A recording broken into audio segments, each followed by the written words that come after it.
Bonsoir à toutes et à tous, bienvenue dans Guinée Actualité. Tout d'abord, le contentieux fiscal et la lutte contre la corruption en Guinée. 2 thèses de doctorat soutenues par des enseignants de l'Université Générale Lansana Conté de Sonfonia. Dans leur recherche, les différents candidats ont voulu que les contribuables soient informés de leurs droits afin d'éviter les abus, mais aussi apporter des solutions concrètes pour renforcer la transparence. Plus de détails avec Bakari Bambakonde. C'est un événement académique qui marque la soutenance de 2 thèses de doctorat par des enseignants-chercheurs de l'Université Générale Lansana Conté de Sonfonia. Les travaux qui portent sur des thèmes cruciaux pour la République de Guinée visent à éclairer les enjeux des droits du contribuable dans le contentieux fiscal et la lutte contre la corruption dans les États francophones d'Afrique de l'Ouest. Aujourd'hui, la richesse d'un pays se compte à travers aussi la qualification du personnel dans ce pays. Plus ce pays aura de docteurs, que ce soit en droit ou dans une autre matière, plus évidemment la recherche va être approfondie. Et évidemment, ceux que nous formons, que nous amenons jusqu'à ce niveau, ils sont aussi évidemment dans un cycle, dans un processus de développement. Le premier candidat a mis en lumière les lacunes juridiques et administratives qui entravent une meilleure protection des droits fiscaux en Guinée. De son côté, le second a abordé la problématique de la corruption à travers une analyse approfondie des mécanismes institutionnels en place, tout en proposant des solutions concrètes pour renforcer la transparence et l'intégrité dans les institutions du pays. Nous avons constaté qu'en République de Guinée, le contentieux fiscal, bien qu'il soit réel, mais les justiciables, les contribuables s'abstiennent de porter ce litige-là ou ces litiges devant les juridictions pour que celles-ci se prononcent là-dessus. Donc nous avons estimé qu'il est important et nécessaire, et pour l'administration et pour le contribuable, que les juges interviennent dans le règlement des litiges qui les opposent. Nous cherchons à ajouter à la littérature juridique guinéenne, cependant, des efforts que nous avons cherché à faire en essayant de systématiser la thèse dans la lutte contre la corruption pourra certainement freiner la lutte contre la corruption.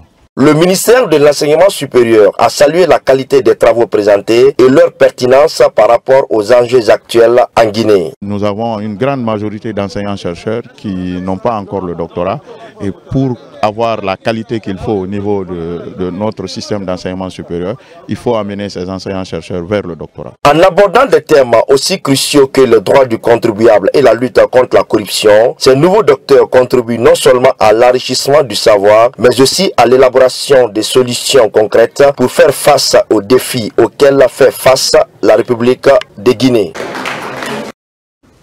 Toujours au ministère de l'Enseignement supérieur, après avoir engagé des réformes et balisé le chemin, il déploie de moyens en moyens pour la qualification et de l'enseignement au sein des institutions d'enseignement. Alpha Bakar Bari met une gamme variée de ressources documentaires à travers la plateforme Pludoc avec à la clé un accès gratuit aux ressources. Mounir Bari. Après avoir amorcé d'importantes réformes dans le secteur, le ministère de l'Enseignement supérieur, de la recherche scientifique et de l'innovation passe à la vitesse supérieure. Objectif, qualifier davantage l'enseignement supérieur guinéen à travers des outils modernes et accessibles. Je tiens à adresser mes sincères remerciements à Monsieur le ministre de l'Enseignement supérieur, de la recherche scientifique et de l'innovation pour sa vision stratégique et son engagement indéfectible en faveur de la modernisation de l'accès à l'information scientifique et technique en République de Guinée. Pludoc symbolise aujourd'hui un tournant décisif dans la dynamique de transformation numérique de notre système universitaire de documentation. Pludoc Tour avait pour objectif principal de promouvoir l'appropriation de la plateforme Pludoc à l'échelle nationale, en facilitant l'accès à une documentation scientifique de qualité. Il visait aussi également à instaurer un cadre d'échange et de collaboration entre les professionnels de l'information et de la documentation. Pour faire connaître cette plateforme, une campagne de vulgarisation baptisée Pludoc Tour a été menée dans les universités de Conakry, comme celle de l'intérieur du pays. Pendant plusieurs semaines, des équipes du centre de documentation universitaire, scientifique et technique ont été déployées pour informer, former et sensibiliser les étudiants et enseignants-chercheurs. Parmi les acquis reconnus à la suite de la mise en place de cette plateforme PLUDOC, nous pouvons citer l'amélioration de la qualité de l'enseignement, en fournissant aux enseignants un accès aux ressources pédagogiques et aux étudiants un accès aux outils d'apprentissage. Le renforcement de la recherche et de l'innovation, en mettant à disposition des enseignants-chercheurs et des chercheurs des outils et des ressources documentaires de qualité. Bien plus qu'un simple outil documentaire, PLUDOC est un véritable carrefour des savoirs. Il permet l'accès libre à une large gamme de contenus, ouvrages, revues scientifiques, thèses, mémoires et bien plus encore. Il y a plus de 2 millions de documents, peu importe le mot-clé que vous produisez dans cette plateforme, vous pouvez avoir accès à un document très important. Avec cette initiative, le département entend moderniser l'accès au savoir et promouvoir une culture de recherche de qualité en phase avec la vision du chef de l'État. Toujours dans l'actualité avec l'avènement de l'intelligence artificielle, il devient essentiel pour les médias de s'adapter pour rester compétitifs. D'où l'organisation d'une session de formation par la Direction générale de la RTG à l'intention de ses agents en ligne de mire, les doter d'outils nécessaires pour affronter les défis du numérique. Sona Sagno. L'intelligence artificielle est un levier puissant d'autonomisation et d'optimisation, mais comme tout outil, elle a ses limites et nécessite une utilisation réfléchie. Dans ce contexte de transformation rapide, les médias n'ont d'autre choix que de s'adapter pour rester compétitifs et offrir des contenus de qualité. C'est dans cette dynamique que la Direction générale de la RTG a organisé une session de formation dédiée à l'intelligence artificielle à l'intention de ses cadres. Le monde est en train d'évoluer vers l'intelligence artificielle, donc il faut aussi que nous, on s'inscrive dedans. La rencontre d'aujourd'hui, c'est un départ. Nous avons eu un formateur qui est venu nous donner le B.A.B.A, parce que le B.A.B.A à la RTG par rapport à l'intelligence artificielle n'existait pas. Donc il faut prendre le B.A.B.A et à partir de cela, nous-mêmes, on peut se faire notre formation à travers justement les intelligences artificielles, à partir de l'Internet sur l'intelligence artificielle. Cette formation, vraiment à la fin, le but c'est de développer ce qu'on appelle l'AI literacy, donc la culture IA, déjà pour les cas de la RTG.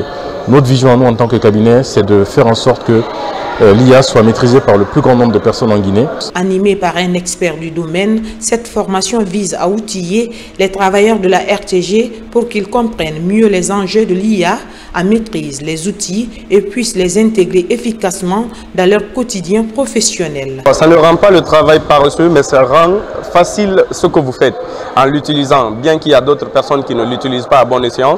Mais sinon, si c'est bien utilisé, je pense que l'intelligence artificielle est bon dans la rapidité et dans le développement du métier que nous sommes en train de faire. Ces genres de formations sont à pérenniser. À travers cette initiative, la Direction générale de la RTG réaffirme son engagement à investir dans le développement des compétences de ses agents, une démarche stratégique pour anticiper l'avenir, s'adapter aux innovations technologiques et surtout rester dans la course de l'évolution médiatique. Le bureau fédéral communal du Mozakode de Tomboli a organisé une cérémonie de lecture du Saint-Coran pour la paix et la quiétude sociale.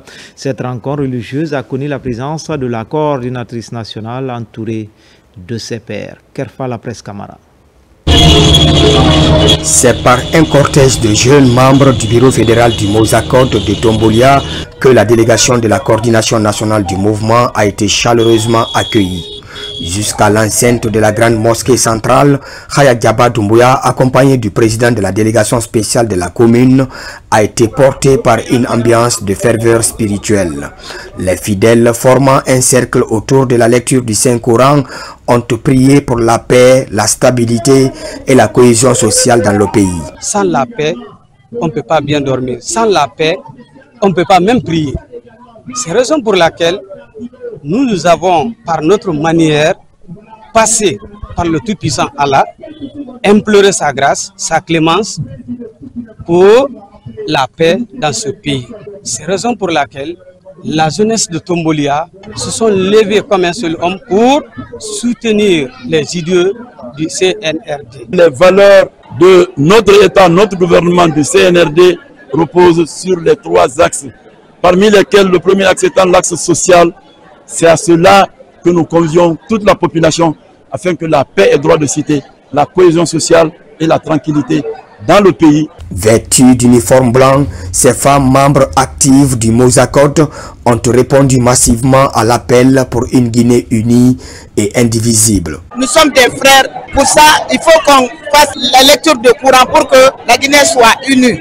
C'est pour vraiment amener toute la population à se comprendre, à s'entendre, à s'unir pour vraiment cultiver la paix, instaurer la paix. Les prières ont également été formulées pour le président de la République, le général d'armée Mamadi Doumbouya, afin que ces idéaux de paix et de développement durable se concrétisent pour le bien de la Guinée.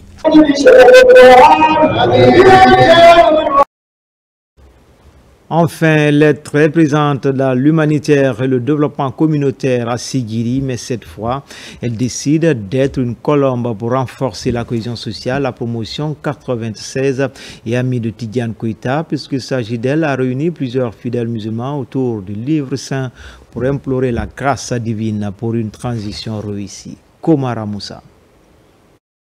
Autour du livre saint, la promotion 96 et amie de Tidiane Koïta, elle implore la grâce divine pour une paix durable en Guinée. Durant cette prière collective, des bénédictions ont été aussi formulées pour la consolidation de l'unité et la concorde nationale en cette période de transition. Nous savons que depuis l'avènement du CNRD le 5 septembre 2021, la paix est vraiment de retour en Guinée. Donc cette année, la promotion 96 qui a l'habitude d'organiser des activités socio-économiques de la préfecture de Sigiri a pensé à organiser un sacrifice pour la paix et la culture sociale dans notre pays. La promotion 96 de Ami Tidiane Koïta œuvre pour la paix. Vous savez, ici, Sigiri, presque toute la jeunesse adhère aux idéaux de la promotion. À cette journée de prière, ces fidèles musulmans ont lu plusieurs fois le Coran pour que Dieu guide le général président Mamadi Doumbouya afin qu'il puisse terminer les grandes réformes engagées depuis le 5 septembre 2021. Et cette initiative entreprise par notre parrain, notre président, que nous appelons Tidiane Koïta, président de l'Union nationale des orpailleurs de Guinée, est une belle initiative. Sacrifice pour l'unité et la paix, je crois que c'est ce que nous cherchons pour que le pays aille de l'avant. Le président général Mamadi Doumbouya, si on a la paix, il peut faire beaucoup de choses pour la Guinée, mais plus précisément pour Sigiri. Parce que moi, tout ce que je veux, parce que je veux que le général fasse beaucoup de bonheur pour Sigirinka. Cette rencontre annuelle de la promotion 96 et Ami de Tidiane Koïta se veut une plateforme qui défend et soutient toutes les initiatives allant dans le sens du développement et du progrès social.